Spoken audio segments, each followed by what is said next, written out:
Here's Sandy, chapter 30, entitled Walk. He bobbed along happily on his makeshift lead.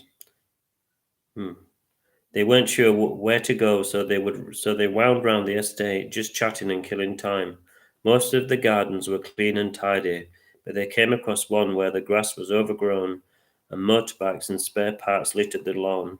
As they passed, they heard a fierce barking from the back of the garden. A fierce, stocky dog shot towards them with its teeth showing. They all jumped. Sandy looked worried. It was obvious that she had encountered such a fierce beast before. Simon soon realized that it was a pit bull terrier, the one kind of dog he did not like, and one with a fierce reputation. It came right up to Sandy's face, snarling and spitting. Sandy remained calm. Simon really didn't want Sandy to be attacked, so he slowly led her away with Amy, shooing the beast away.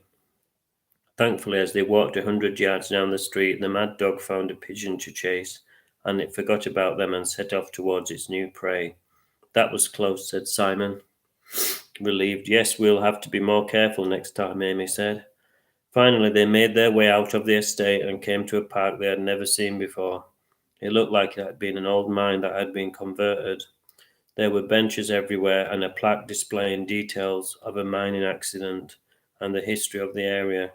Simon could see a lake in the distance, and swans were whirling in the air majestically. Amy took her off her lead, and they watched her run into the distance. She was so excited, like a prisoner released. She ran straight towards the pond and kept going. It was so funny. Water was splashing everywhere, and the ducks were quacking and taking flight. Sandy slowly paddled into the lake. She was smiling broadly. Simon and Amy didn't know if he'd done this before, but she was a natural. They hurried to get closer. Simon wished he had a camera to capture the lovely sight.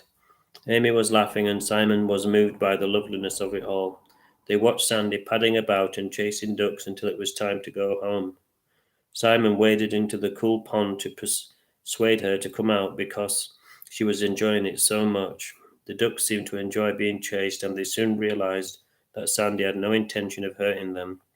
Simon waded into the pond up to his chest. He was feeling adventurous, and he just wished he'd brought his trunks.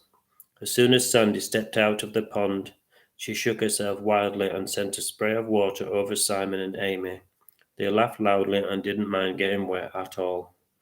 They walked home, and Simon felt his sadness slowly lifting. He now had a good friend and a faithful companion.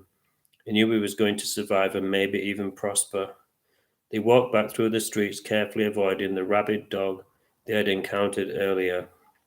Simon was feeling tired and he couldn't wait to get home for a lay down. When they got back, he lay on his bed and thought about all the things that had happened to him, and he quickly fell asleep.